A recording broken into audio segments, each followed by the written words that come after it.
Great. So welcome back to another interesting session at Laundry Matters. Now from healthcare, we move on to linen rentals.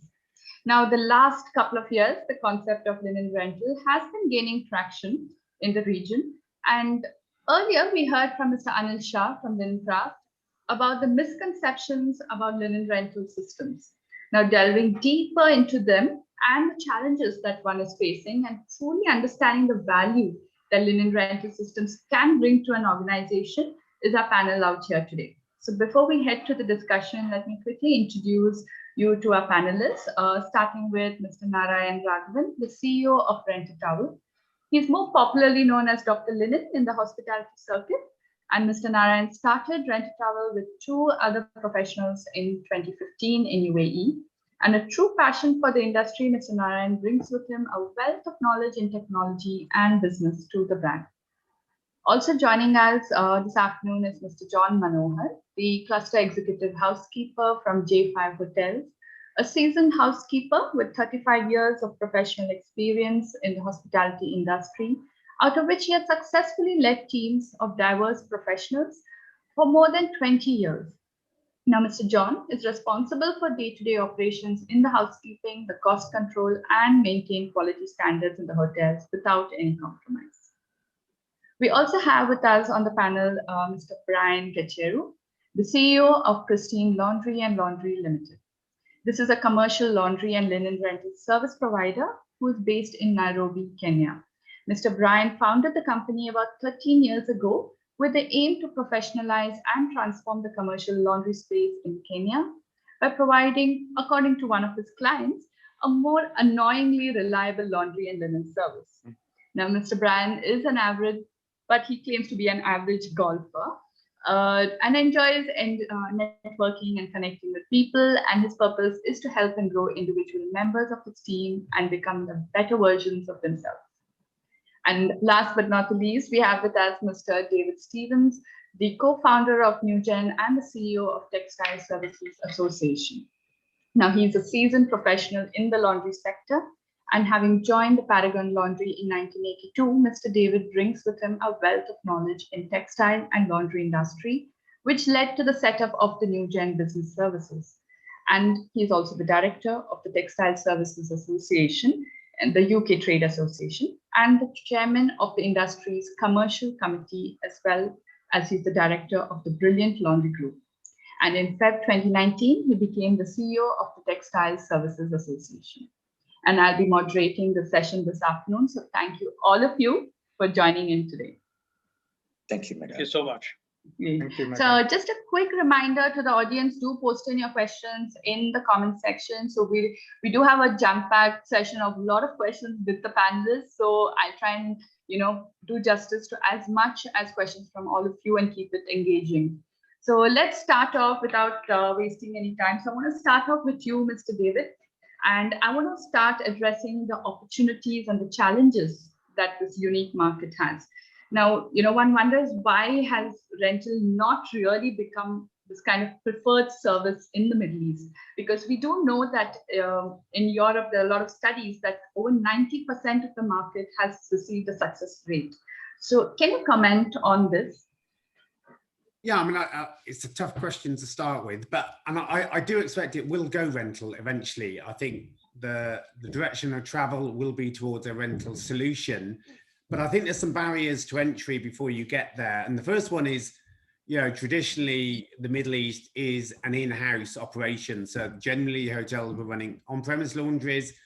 So you first of all got to get over the barrier of persuading people to outsource. So I think the outsourcing is stage one. I think most new bulls now and of the brands, the preferred option would be to outsource. So they won't be building lots more central laundries or on-premise laundries. So if you can get over the outsourcing principle and they trust where they're going to, I think that's the major hurdle and the first stepping stone in offering a rental solution. And I've just bullet pointed some of the issues around when you're trying to persuade somebody who's already got over outsourcing. So they've got over, we don't have to have it in-house and I lose some control. And that's quite an emotional thing as well. You've then got things like operational budgets, OPEX versus CAPEX. Rental goes all OPEX normally. whereas linen customer owned goods will often sit within a CapEx and OpEx budget. So you've got some dynamics within that. You definitely have some dynamics, having worked in the Middle East, between brands and owners. So you can have conflicting interests there, not always, but occasionally. And then I've put a bullet point down, the race to differentiate. And that's been a real problem when you're trying to get people to harmonize to a rental solution. You get into thread count wars. You know, one hotel has 300, we want 350, or we'll go 400. I mentioned to the panel earlier, you know, I've seen 12 sizes of a single duvet cover. So some harmonization around sizing and quality.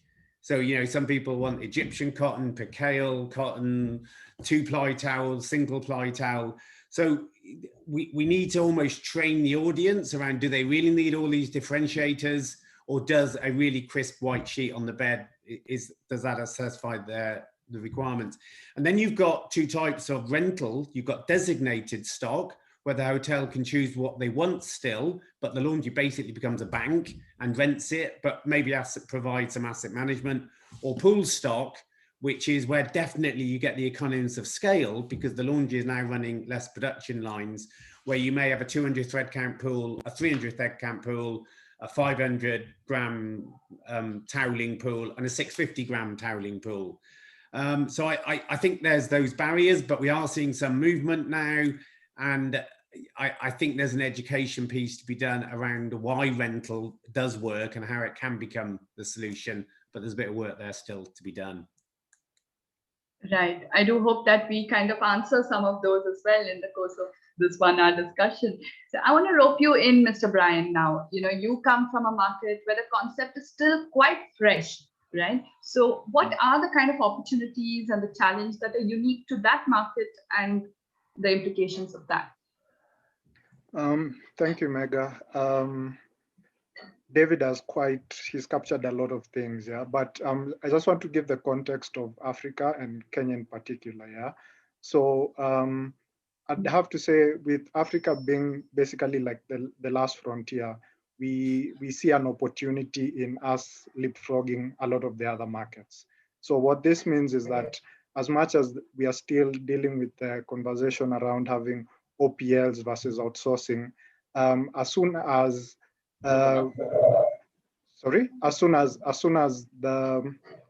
as housekeeping and hotels see that the viability of hotel rental, we believe that it's going to have a much faster uptake.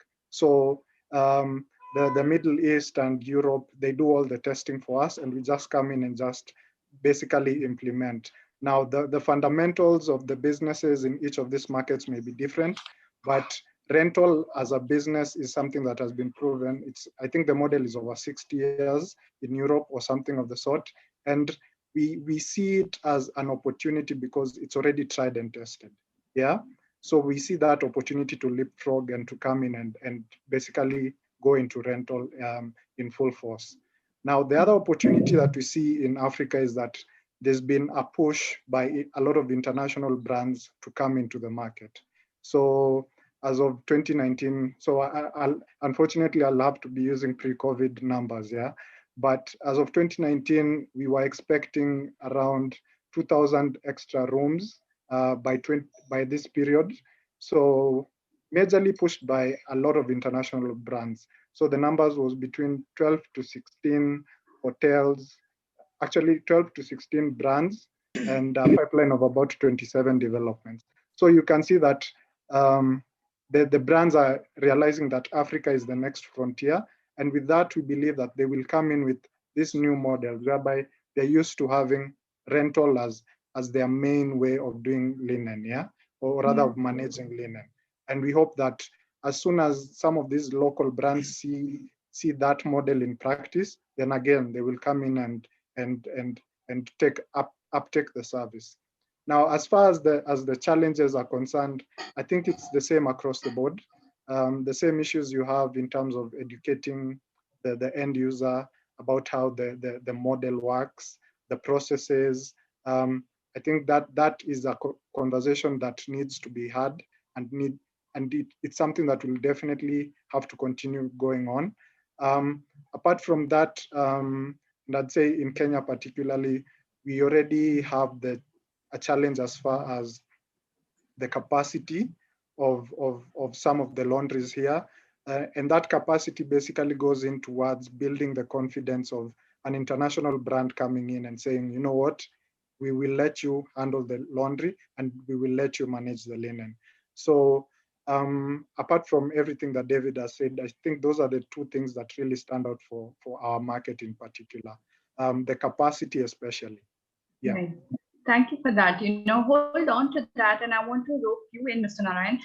Today our focus is on the hospitality industry. So I want to ask both of you, and do give me a very balanced answer as to how would you think that this can be the answer for the hospitality industry? Is linen rental truly required for hotels in the region? And what service solution would you recommend? Like, do you recommend a rental or a customer-owned goods? So as balanced approach as you can give. Thanks, Megha. An interesting question to be answered here. This model is a proven and tested model in other parts of the world, but it's getting in here. But there are some myths and realities in the minds of the housekeeping professionals where, as Brian said, it's more of education that is required to clear the doubts which are there in the minds of the people to make this model an acceptable model. And this is the way forward for the hospitality industry. The core business for the hoteliers is to bring the heads back into the beds. So they have to satisfy the customers. But linen management is the most cumbersome activity in the whole housekeeping function. So if they can leave this to the professionals who can handle this solution, then there is a peace of mind for the housekeepers and the housekeeping function to take care of the guests who are important for the business. Having said that, it's not just the linen, but also the laundry which processes the linen is also equally important, and it should be given importance in the processing. So I would see the laundry industry as an engineering industry which needs to be handled by the engineering professionals in terms of processing the linen. So someone needs to know the textile. Someone needs to know the chemistry of it. Someone needs to know the processing inside the laundry so that you get a better result from the processing unit. But unfortunately, this is missing in this part of the world. But that's where we are trying to bring in and educate the hoteliers here and the laundry operators here by means of TRSA's association here, wherein the certification of the laundries is a must to bring in the best management practices in the laundry so that the linen gets processed properly, whether it's a customer-owned goods or it's the linen rental company's goods, which gets processed in the laundry. So the education is important, whether it's the hoteliers who are trying to manage their own goods or the rental company which provides the complete solution to the hoteliers. It's the knowledge and the process, the best management process and the certification that is required in the laundries to bring the level of industry where it is today. Right. Thank you. And Mr. Brian, do you want to add to that? Yeah, Megha. I'd have to say that linen rental, I don't want to say it's required. It's not necessarily a must for the industry to go that way. But I'd just like to say that it's a more efficient way of doing laundry and managing linen. And yeah, like Dr. Linen mentioned, it allows the industry to focus on the guest experiences, yeah, selling those rooms and getting heads on beds, yeah.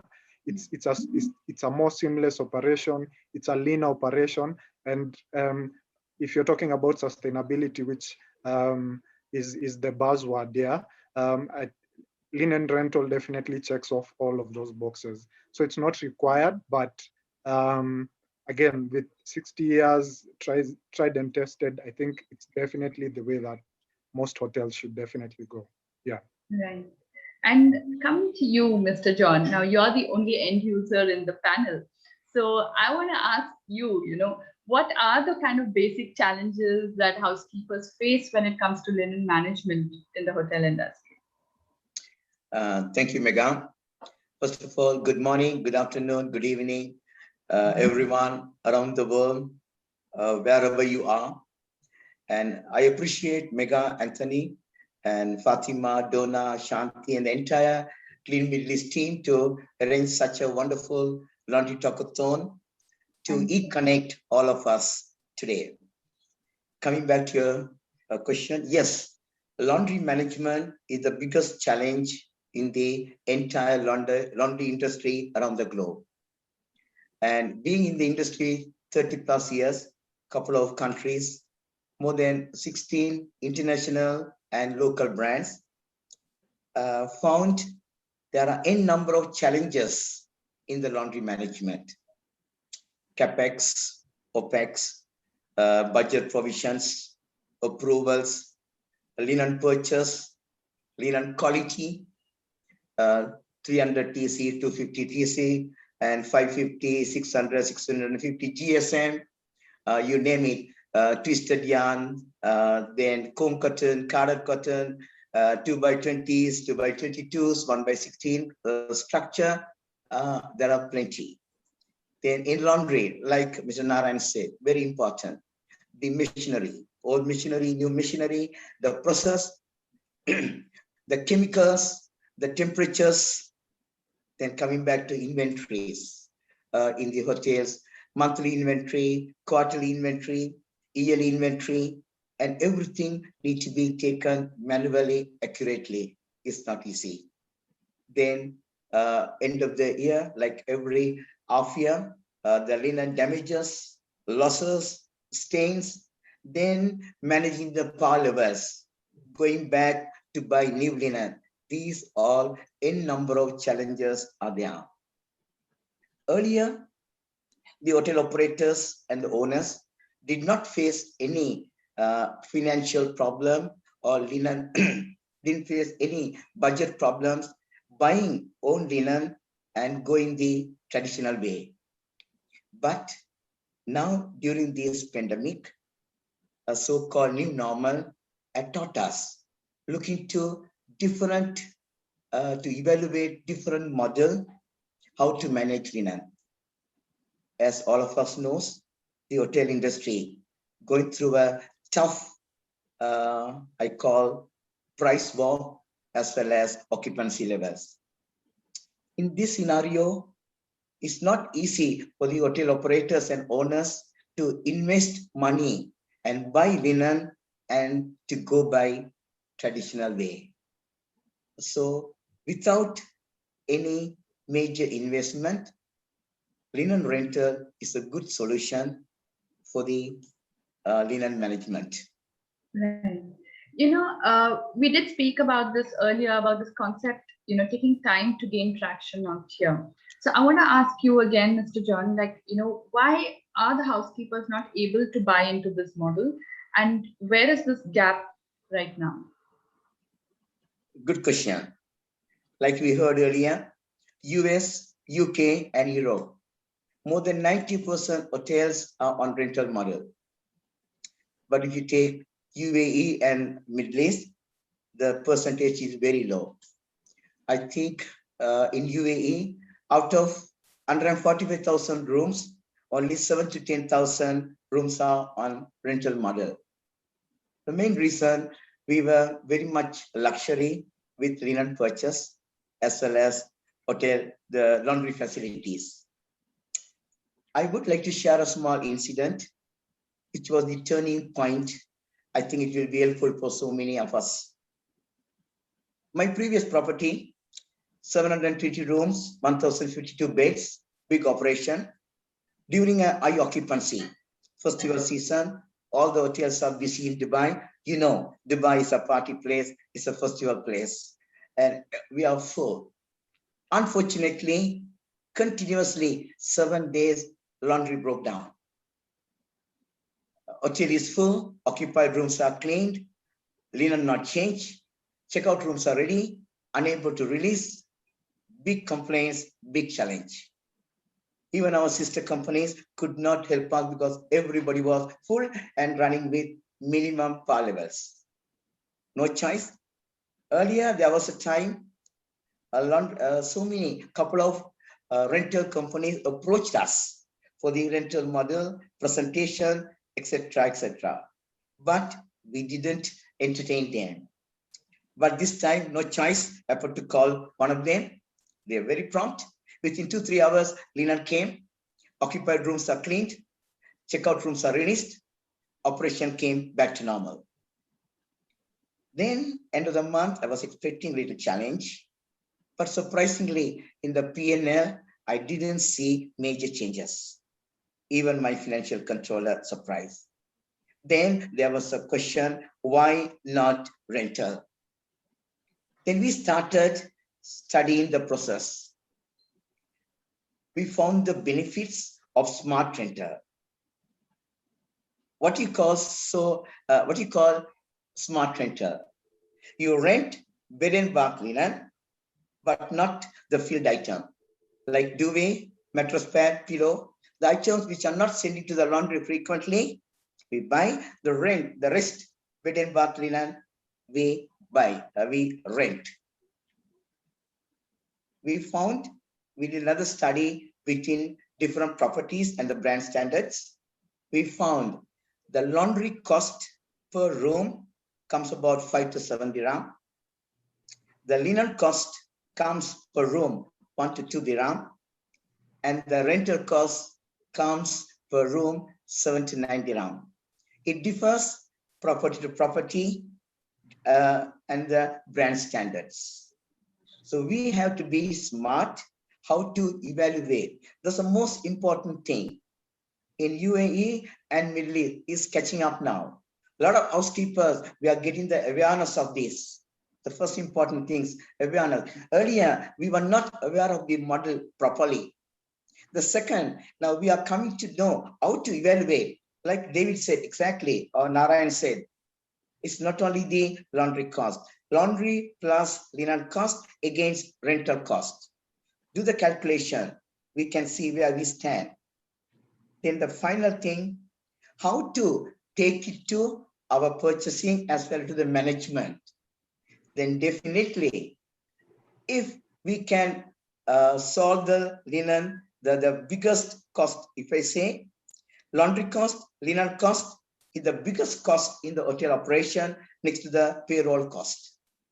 And if we can manage this laundry cost without any major investment, definitely our owners and the hotel operators will be coming forward for this. So my conclusion, a rental model is a good solution for the linen management.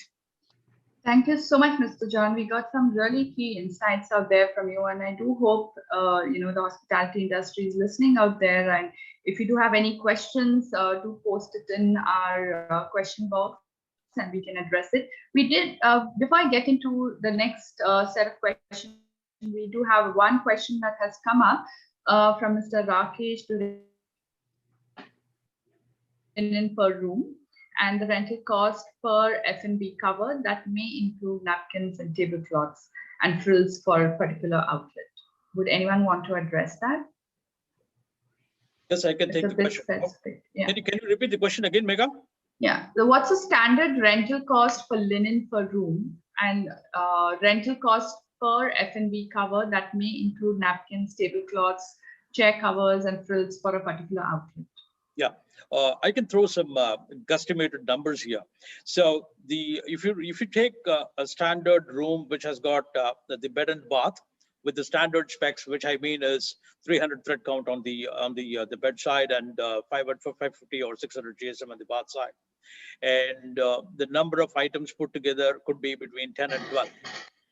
Now the average rental per room works out to be between 9 to 12 dirhams, which includes the required number of stocks, the wash cost, the logistics cost, the technology cost, if it has to be included, in terms of RFID, the tags which are embedded into the linen, and you have a monitoring process and all of that, then another, 30, 40 fills can go up.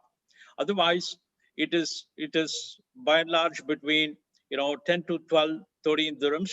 This can be managed. This is on the bed and bath side of the room. On the F&B side of it, it could vary between, if you take a table with 2 packs or 4 packs, having 4 napkins and a table cover and a chair cover, although the chair covers are not frequently washed. And if you take only the napkins and the tablecloths, which goes for washing after use, it could vary between 3 to 4 dirhams. Okay, thank you so much, Mr. Rakesh. I hope that answers your question. Anyone else would want to add anything? I can just give a very rough sort of rule of thumb. Basically, on pool stock rental, you basically get the linen for nothing. As a rule of, if you're going with a pool stock, the benefit to the laundry is about 20%, and roughly linen depreciation is about 15%. So certainly in Europe, so designated would be different, bespoke stock, but on standard pool stock, so maybe not the 600 gram, but a 500 gram towel, 200 thread count. If it's run well and everybody's in partnership, and you don't have to go 3 times a day with your lorry, because we're in control of the past stock, you almost get the linen free of charge, not maybe a small surcharge, but it's very near. So that's why that's why Europe's gone 90%. It's not because they like it, it's because it's cheaper. Yeah, it's economically sensible. Right. Absolutely. So, Mr. Rakesh, I hope that answers your question and gives you more clarity as well.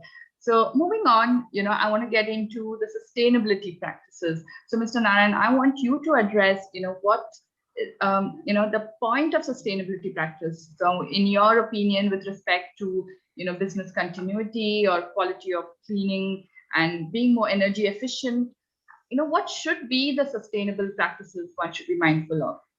Yes. Because of the situation we are in, and the hotel industry is going through a very rough phase. And I read somewhere in the reports published by ALA that the pre-pandemic revenues are going to be touched in 2024. So everybody is going through the price war, and everybody is looking to cut down the cost. But at the same time, where can we, bring in the balance between the hygiene, the comfort, and the ROI for the product and the linen rental companies? So sustainability becomes important. The economies of scale is to be to be brought in, because when the linen rental company processes or buys the linen in bulk, they get a much better bargaining power with the suppliers. When they process a quantum of linen, which is comparable to 10 OPLs in a centralized laundry location, the cost of processing per unit item goes down. So the way to look at it is, one way to look at it is, the OPLs should, not run the operation fully, because you have very limited occupancy levels today. So where is the efficiency kicking in terms of running a plant which is meant to produce 5 tons, but you produce only 1 ton? So your fixed cost of running an OPL laundry at this scenario is not something commercially feasible. They should move on to a model where, the sustainability comes in from a laundry operation where you have a central laundry which can process about 25 tons, 30 tons. So your cost of operation goes down. So you pass on the same benefits to the customer.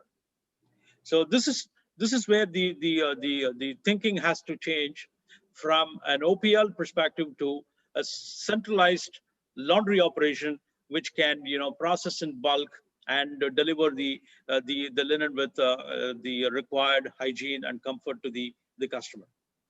The second thing is on the in terms of running the laundry operations itself, we can bring in lots of process in terms of, for example, wastewater recovery, or the steam condensate recovery. People are not aware of it, because even the amount of steam condensate that is taken back to the to add to the efficiency of the boiler, it creates the delta savings to the operator, and that can be passed on to the customers as well. So these are some of the processes which can be brought into the laundry operation and keep your operational costs down, so that if the customer can be happy on the other side and running their hotels, and we as the the laundry aggregators and the linen rental company operators can bring in this kind of efficiency into the operation to have at least a sustainable business model for the next 3 years until the wave passes through.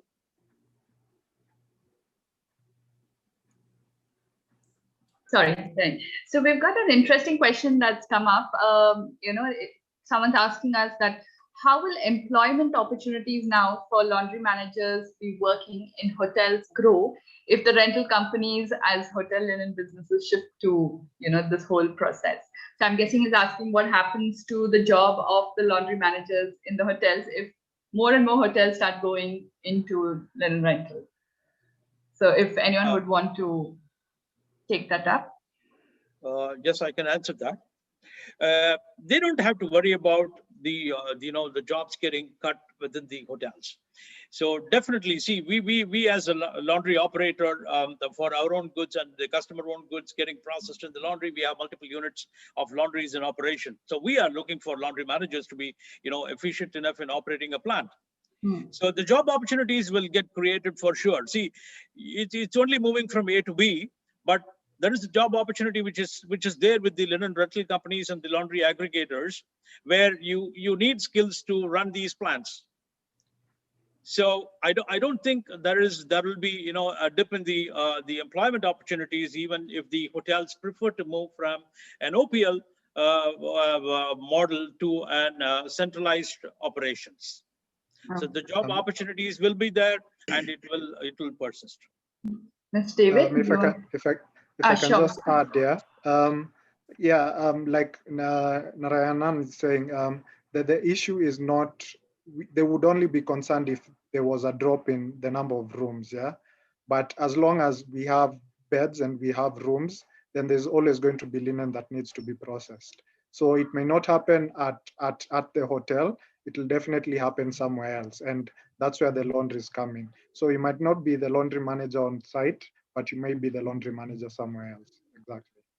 And there are also opportunities in the logistics, because you see you end up creating such a chain of employment opportunities. There's the logistics that goes into it, the tracking, sustainability also comes. You need people who handle the sustainability aspect of the laundry. So there's a lot of opportunities for employment with the rental and with outside external laundries rather. Yeah. Just a quick comment on outsourcing.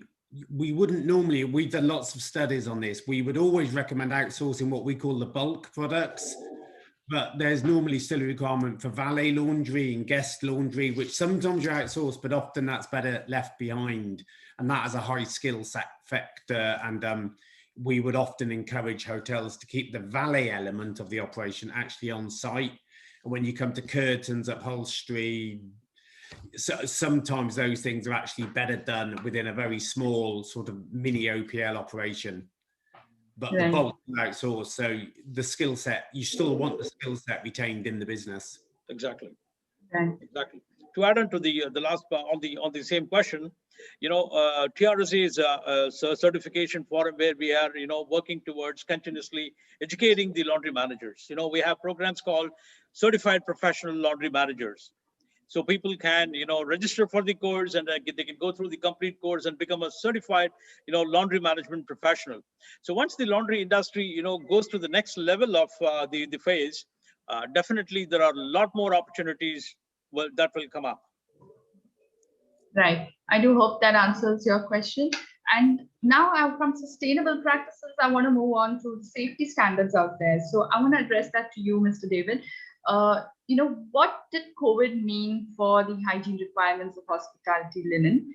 And, there's been so much research being published regarding COVID survival rates on linen and the wash temperatures. So what does all this kind of mean for that? I mean, again, I think it can be a scary topic. And initially, I think not a panic reaction, but there was the justifiable, I think most laundries upped the wash temperatures, started putting disinfectants in.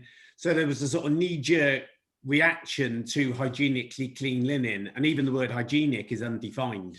So you got, is it sterile, is it disinfected, is it hygienically clean, is it just clean? But certainly there was an increased cost of operation to laundries. Certainly we were running a project to try and remove single-use plastics, and that suddenly had to come back in because people did want, because of the contact of coronavirus, they wanted linen being wrapped and sealed. There was disposable bags going in, was an infection risk, particularly as quite a lot of the hospitality sector were being used as isolation venues. So there was a risk of contamination. Just making your operation COVID secure is complex. Social distancing, you've got to think about one-way systems, vending machines, canteens. So, yeah, if you could employ 200 people in your laundry, you probably needed to reduce that to 150 and extend the hours.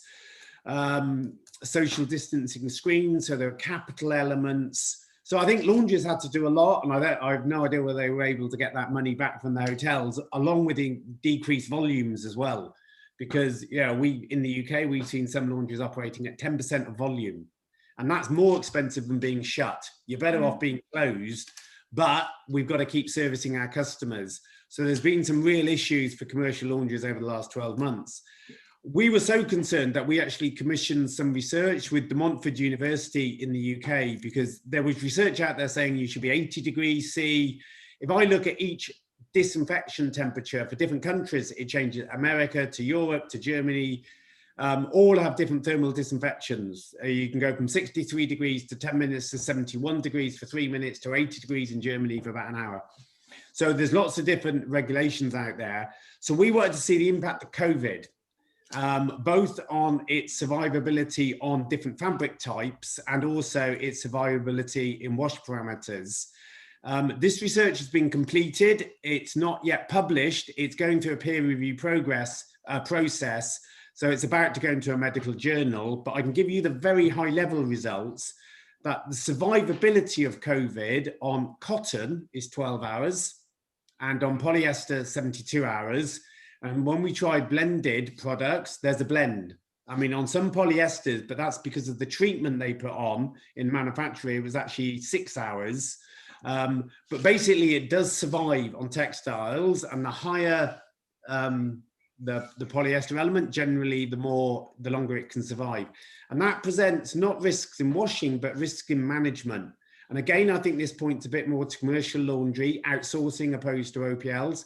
You should be using separate trolleys for clean or dirty, because we know the coronavirus can survive on contacts, on polyester, on plastics, on metal. You should have clear segregation between soiled and clean areas. Certainly with hand staff, they should go through a hand washing station to move from soil to clean. When you load a washing machine, you must wash your hands before you unload the washing machine.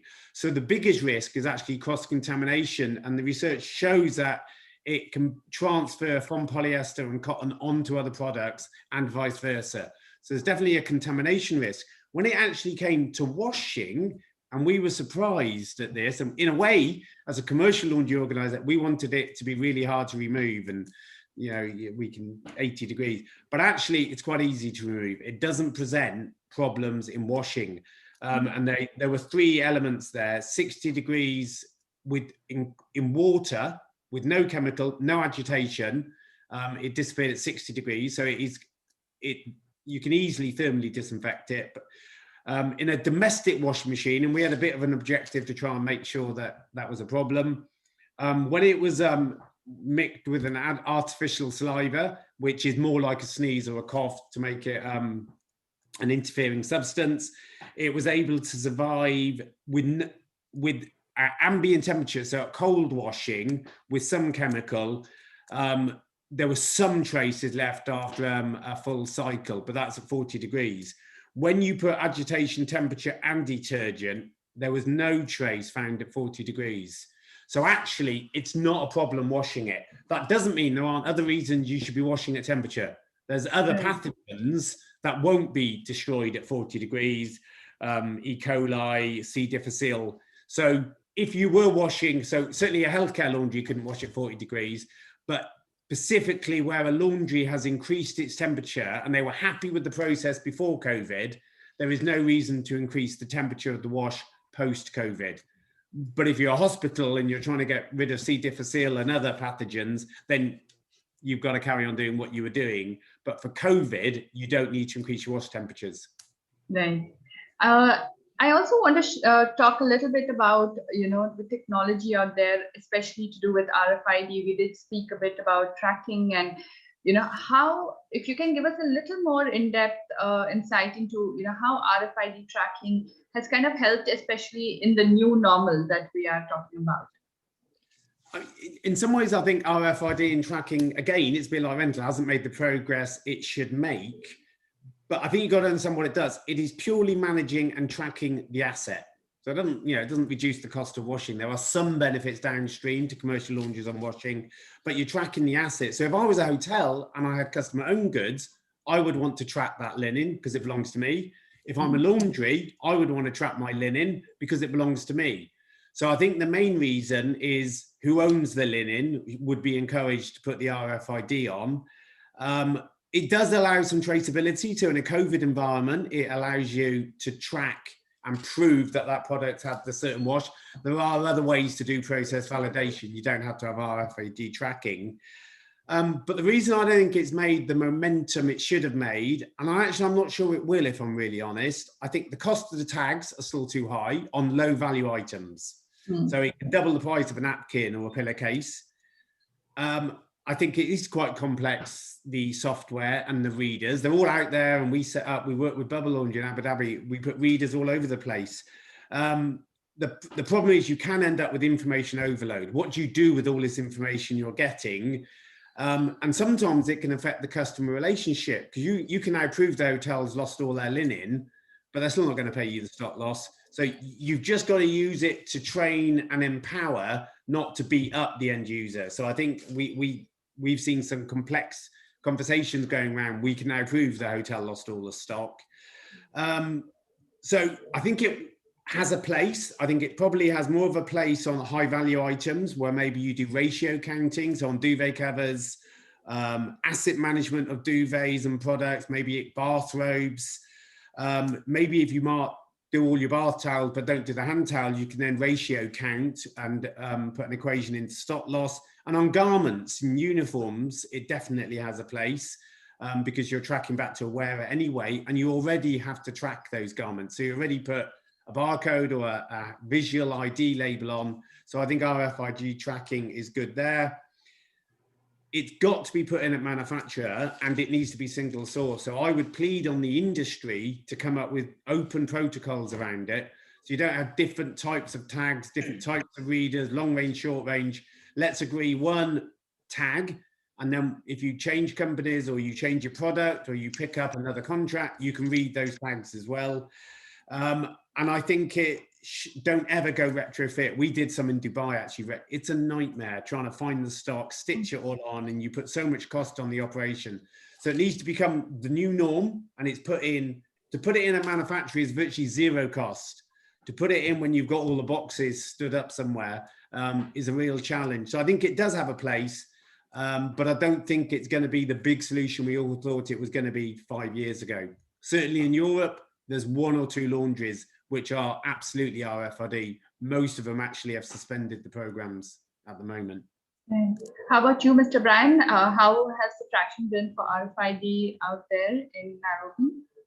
So RFID is yet to catch on. Actually, I'm not even aware of hotel brands that are actually using RFID locally.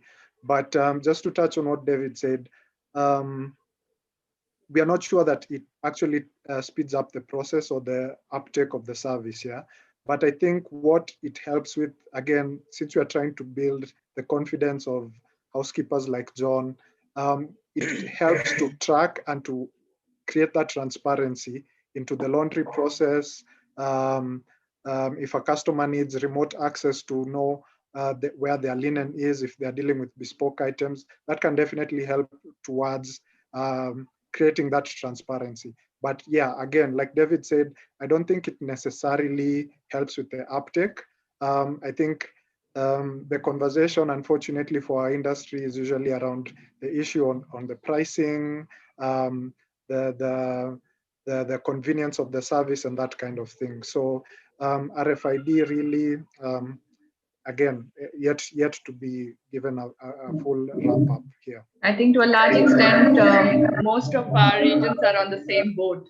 So all comes down to the price line. There's a question for you, Mr. David. Let me just address that quickly before we get back into our next question. There's someone who's asking you, is there any research for cold water process for COVID-19 infected garments, especially for commercial laundry, retail garments that are dark in color? And what about, on retail?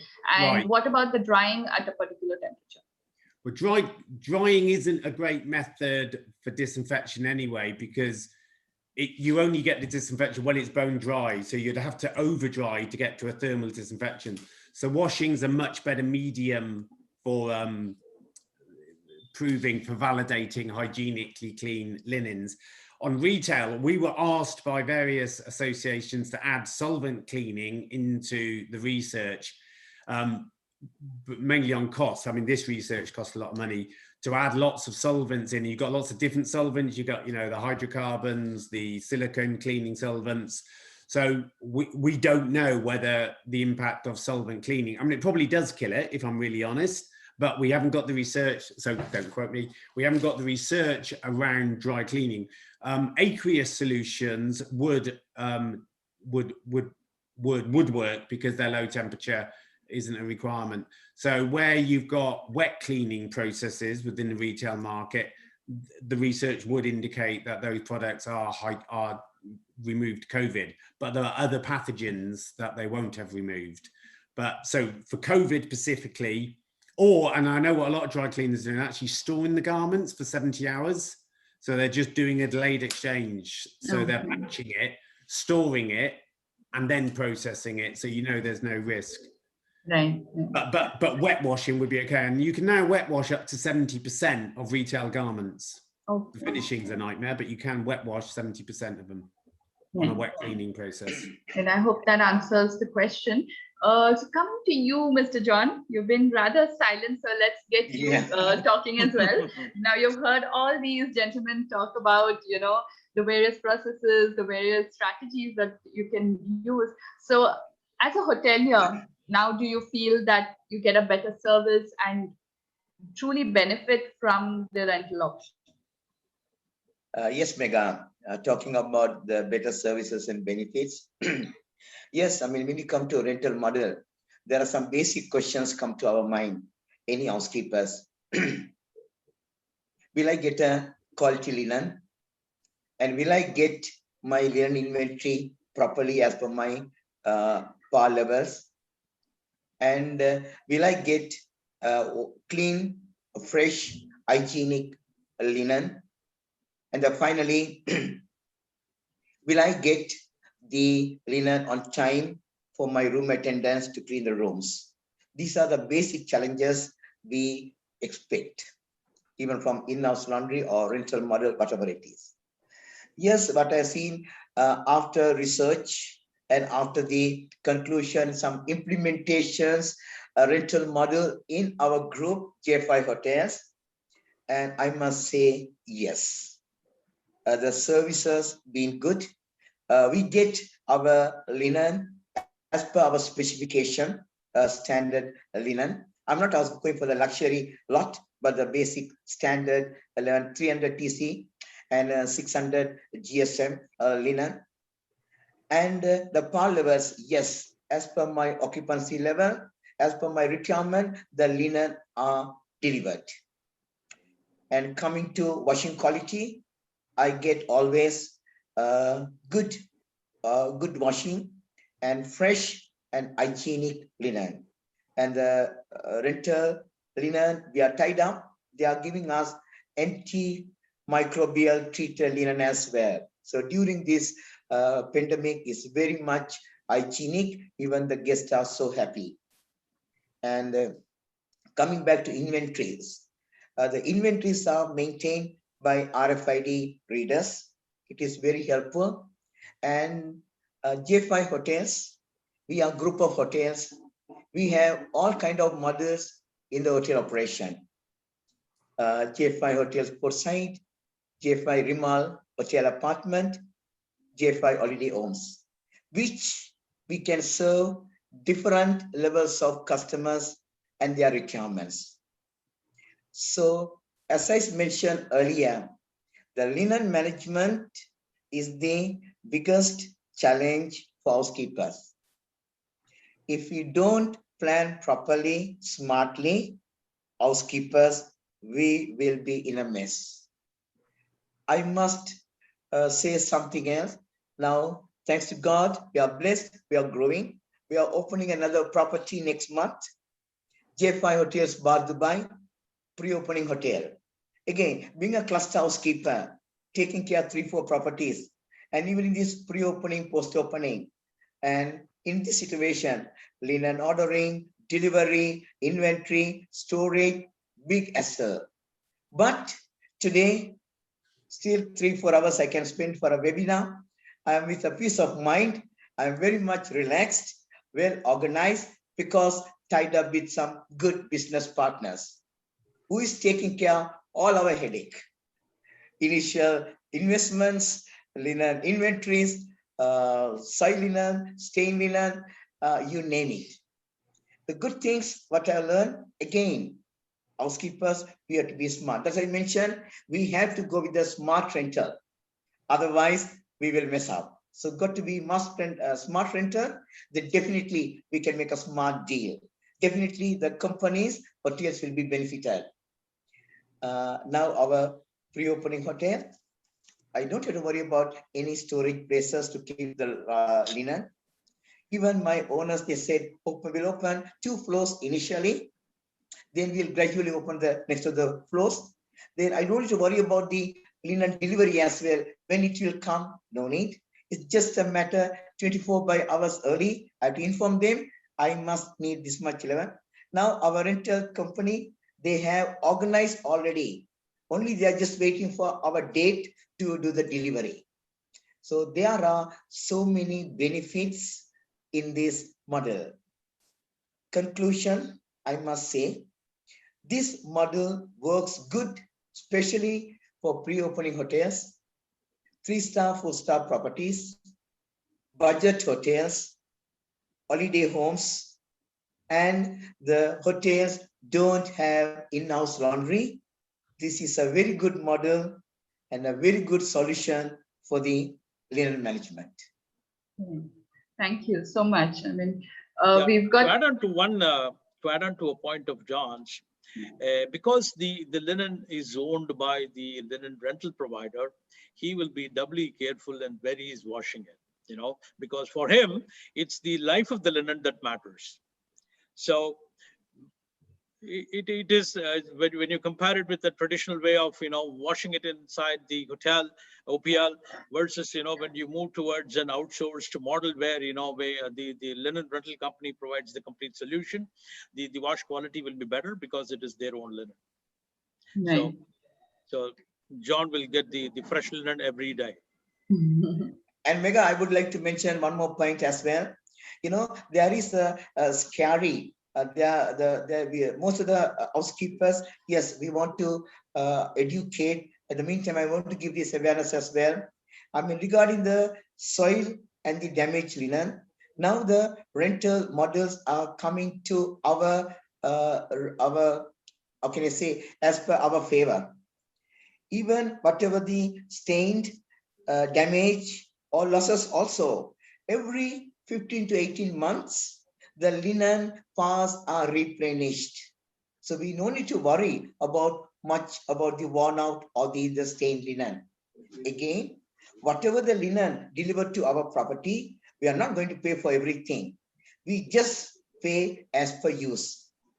Pay per use model is a term for this rental model as well. It is very, very, that's why when you do it smartly, the smart rental really effective. Thank you. Right, that's quite interesting as well. We've got a couple of questions that I'll take on before we head to the next question on our agenda. So Mr. Dharmaraj has asked that, are there any cost-effective linen management software out there, especially for inventory? For inventory? Yeah. Yes and no to it, because there are standalone softwares which are available just to manage your inventory. But there is no ready-made software available where, you know, as a linen rental company, where you have to have your, you know, the inventory getting maintained in the warehouse, to the inventory at the customer's location, plus the movement of the linen from the property to the laundry and vice versa. So to consider all of this and to create a software which is to be, you know, which can comply with all of these movements, there is no ready-made software that is available. So we need to, there because will be some, there will be, I mean, there will be some sort of ABS and correct. There will be systems out there that will do that. They're not cheap and they're quite complex. But for a laundry, there will be systems, but not for the hotelier. You're right, but there will be, there are some software packages out there, but not standalone. Correct. Right. And we also have a question from Mr. Raghu Harihar, who says that, what KPIs do linen rental companies put for ensuring the assets towards the hotel client to secure their linen? So I think he's addressing about the KPIs that linen rental companies follow.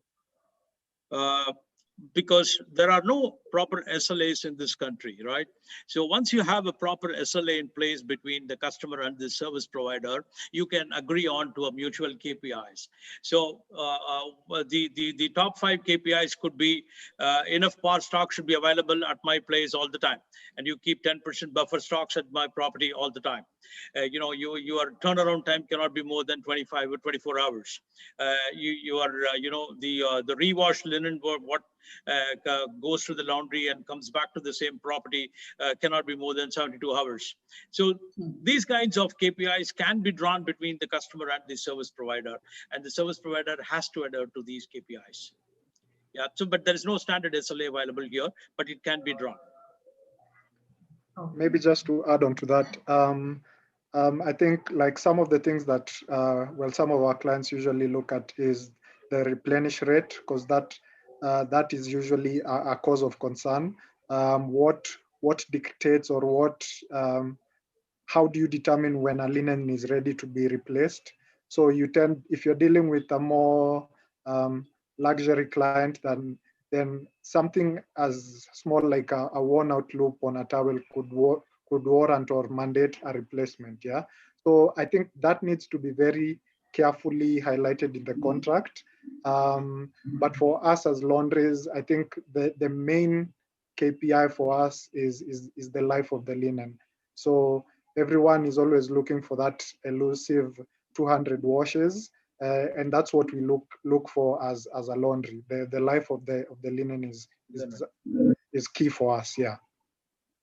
Right, The hotel just want clean, fresh linen, like Mr. John said. Yeah. Delivered on time. So we're almost coming towards the end, and I want to ask you, Mr. Brian and Mr. Narayan, what is the way forward now? Now we've touched upon the use of technology already. We've touched upon certain KPIs and, you know, the strategies that one can implement. But how can we now streamline this whole process of rental programs with the hospitality industry? And what are the kind of future innovations that we can watch out for in the business? Brian, you want to take first? Yeah, I think we would want to have, okay, from a laundry's perspective, yeah, I would want an easier way to convince John here to take up the service. Mm-hmm. So if it's anything that will help with transparency, a software that can come in to help the housekeeper track the linen, see how the linen has been washed, instead of making a call, making online reservations, that kind of thing, and just making the whole ordering experience as seamless as possible. I think that would definitely help the industry, or rather the model be taken up much faster. But in terms of the operation and the process, I think any innovation towards sustainability, I feel will go a long way. We have to remember that just the process of manufacturing linen is also it's not quite eco-friendly just to get a piece of bed sheet made.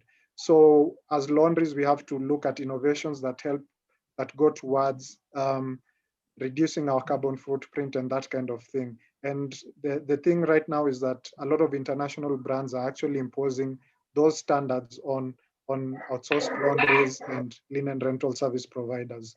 So I think any innovation that goes towards enhancing the customer experience and streamlining the process and just making the entire operation sustainable, because laundries are very unsustainable or can be unsustainable. I think that will go a long way towards helping the model be taken up faster. Yeah. And Mr. Narayan? Yeah, I have two topics to be addressed here in terms of sustainability. I will take the linen first and then the laundry process. So we have evolved something called as, Dr. Linen, which has come up with the natural antimicrobial properties in it, with a blend of, tencel fibers put into it. So it has got naturally an antimicrobial, element into it, and it has a better moisture control in it. And it also, requires lesser amount of water in terms of processing it. So this can reduce the CO2 emissions that comes out of the laundry plant. And it's a sustainable, the raw material is sustainable in nature, and it can, save a lot of course, it comes with the price in it, but the amount of raw material that goes in terms of cotton versus the blend of tencel in it, it can be a sustainable solution for the industry we are in today and the situation we are in. If you look at the process in the laundry space, especially here, the sun shines all through the year. But if you are able to harvest this by putting some, photovoltaic cells on top of the laundry plant, for example, if you have a 50 tons or 100 tons laundry plant where you have a roof available, you put the solar cells on top of this, and then, you harvest the sunlight with that, and then produce some energy which can feed the laundry equipment in the laundry. Could be a solution that is sustainable for larger commercial plants. Yeah, so this can also reduce your carbon footprint that comes out. Right, thank you. And lastly, before we end the session, I want to ask you, Mr. David, what are the additional opportunities for commercial laundries in this, I wouldn't say post-COVID environment, but at least during this COVID environment? I'll go brief. I think hygiene's back on the agenda, and I think that's great because that's really, we're in the hygiene business. So I think that's really good news. I think laundries need to get on board with it as well, and probably, look at how they deliver hygiene. Quick plug, the TSRA, the American Trade Association, are setting up a new chapter in the Middle East, and they can provide a lot of support and training around delivering hygienic solutions. And we talked about training the staff, and they have some great programs there. I think it's also been, as you come out of COVID, laundries are a bit leaner and meaner. They probably had to look at and make some tough decisions around operational concerns. So maybe, people who weren't quite up to the scratch would have been dealt with. There's a retraining, but certainly we're seeing as we reopen, and in the UK it's been horrendous, that actually people have made some quite tough decisions, which in the long term were probably the right decisions. They've just not been forced to make them before. I think under opportunities, I think, our customer base has been through a tough time, so they're going to be a bit more cost conscious. So some of the RevPARs are going to be tougher, some of the profit margins are going to be tougher, and rental, as we've been saying all the way through, is commercially sensible. It's good business practice. So it's better value. I don't want to call it cheaper, but it certainly delivers better value to the budgets. And John has already referred to that. So I think it's a great opportunity to both start to talk about outsourcing, because you've got OPL and outsourcing, and then once you've outsourced, move into rental, and they all deliver cost savings. So I think there's going to be more outsourcing going on in the marketplace. within the healthcare sector, and I know it's not really this topic, we're certainly seeing additional products coming into the market of scrub tots, isolation gowns, and even guests and people who are visiting patients are now wearing isolation gowns. And just in the UK, we're seeing millions of these products coming into the market, and they all need commercial laundry. And I think where companies are asking people to self-care for their uniforms, take them home and wash, I think that those days could well be numbered. So I think there'll be less self-care. And we're seeing a big boost, or there will be when we can open up, a bounce back on F&B, because we're seeing more home working. People actually don't go into the office as much, so they're keener to go out in the evenings. So we see an F&B recovery, but it's going to be tough. And it's going to be, a difficult challenge. We're not out of it yet. Even in the UK, we're talking about 2024 before we see business and international travel recover. But so we certainly think it's good to be outsourcing, and it's good to be talking rental at the moment. They are definitely the market changing propositions going forward. Definitely. And I think on that note, we need to wrap up the session. My team is nudging me to wrap it up, but definitely it's been quite an insightful discussion. And, we've got so many key takeaways from it. And I think one of the main thing being, rental leasing is a more sensible option, if not a cheaper one as well. And I hope next time, Mr. John, you'll have more players out here in the panel, supporting this movement, and we'll have letter from the rental leasing company. Yes, Megha. So, great. Thank you again so much. Thank you all. And, Thank you. If any questions Thanks to all for the any viewers. of our panelists, do post it in the platform, and we'll try our best to answer it as well. Thank you again. Have a good day. Thank you so and much. stay safe. Thanks a lot. Yep. Thank you. Bye. Bye.